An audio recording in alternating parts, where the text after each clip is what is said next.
সেই নবীর উম্মত কত ভাগ্যবান বলেন, তাই সময় কেন নষ্ট করে চলে আসে।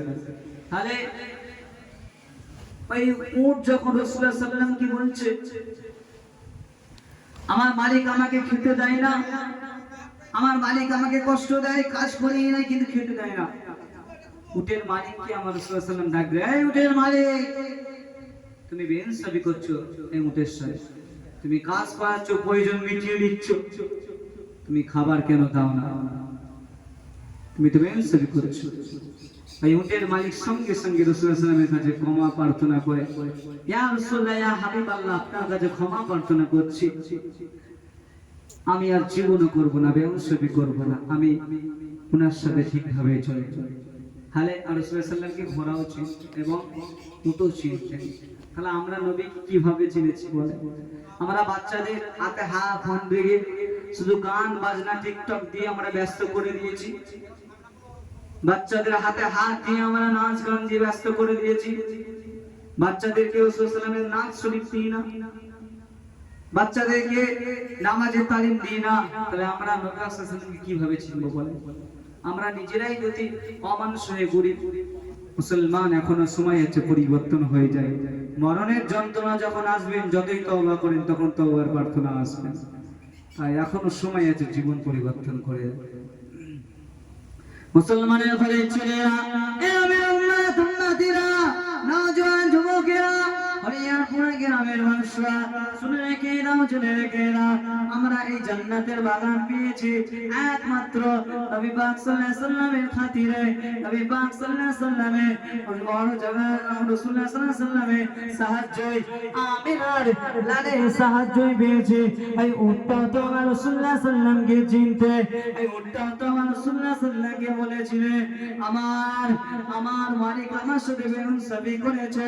রাসূলুল্লাহ সাল্লাল্লাহু আলাইহি ওয়াসাল্লাম বলে, এই উটের মালিক, শুনো শুনো শুনো, তুমি কেন উটের সাথে বেইমানি করছো, কেন তুমি বিআদবি করছো, তুমি কেন হক মেরে নিচ্ছ, কেন করছো?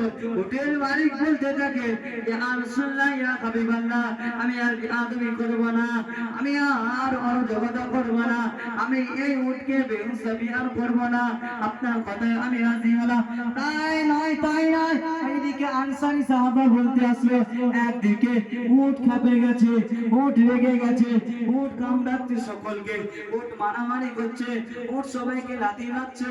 এদিকে আনসারী সাহাবা রাসূলুল্লাহ সাল্লাল্লাহু আলাইহি ওয়াসাল্লামকে এসে বলতে লাগলে, আমার রাসূলুল্লাহ সাল্লাল্লাহু আলাইহি ওয়াসাল্লাম আনসারী সাহাবাকে বলতে লাগে, এ আনসারী সাহাবা, আমি রাসূলুল্লাহ যেতে চাই, যেতে চাই, চলো উটের কাছে আমি যাব, আমি যাব।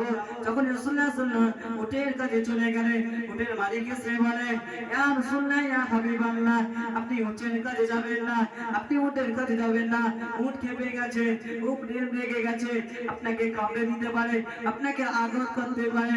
আমার রাসূলুল্লাহ সাল্লাল্লাহু আলাইহি ওয়াসাল্লাম বললে, এই উটের মালিক, শোনো শোনো শোনো, আমি শেষ জামানার নবী, আমি আমির আল্লাহ হযরত মুহাম্মদ সাল্লাল্লাহু আলাইহি ওয়াসাল্লাম, আমি হলাম শ্রেষ্ঠ নবী, এমন কোন সৃষ্টি, এমন কোন সৃষ্টি নেই আমাকে কেউ চিনে না, এমন কোন জিনিস নেই আমাকে চিনে না, আমাকে সবাই চিনে। আমার রাসূলুল্লাহ সাল্লাল্লাহু আলাইহি ওয়াসাল্লাম যখন উটের মালিক বললে, উটের কাছে যখন গেলে, আমার রাসূলুল্লাহ সাল্লাল্লাহু আলাইহি ওয়াসাল্লাম উটের কাছে যখন গেলে, যেতে যেতে যেতে যেতে উটটা যখন আমার রাসূলুল্লাহ সাল্লাল্লাহু আলাইহি ওয়াসাল্লামকে দেখতে পেলে, রাসূলুল্লাহ সাল্লাল্লাহু আলাইহি ওয়াসাল্লামকে যখন দেখতে পেলে, উটটা আমার রাসূলুল্লাহ সাল্লাল্লাহু আলাইহি ওয়াসাল্লামের কদমে পড়ে, সিজদায় পড়ে, সিজদায় পড়ে আব্বা রাসূলুল্লাহ সাল্লাল্লাহু আলাইহি ওয়াসাল্লামের কাছে বিয়াদবি ক্ষমা প্রার্থনা করতে থাকে। জোরে বলে, আরো জোরে বলে, এই নবী পাকের উম্মত উম্মতিরা, এই নওজোয়ান যুবকেরা, ছেলেরা, বাচ্চারা, নবী পাকের প্রেমিকেরা, আপনারা জলসার মজলিস দিয়েছে, আপনারা জান্নাতের বাগান, যে জান্নাতের বাগান জীবন পরিবর্তন করলে, যে জান্নাতের বাগানে বসলে, দরুদ শরীফ পড়লে, যে দরুদ শরীফ বেশি বেশি পাঠ করলে রাসূলুল্লাহ সাল্লাল্লাহু আলাইহি ওয়াসাল্লামের মহব্বত আনতে পারে, দরুদ শরীফ অন্তর থেকে যদি বেশি মহব্বত করতে পারি, আমরা তো দরুদ শরীফ পড়তে পড়তে, দরুদের খাতিরে, নবীর খাতিরে আমরা তো জান্নাতে প্রবেশ করতে পারি। জোরে বলে, আর জোরে বলে।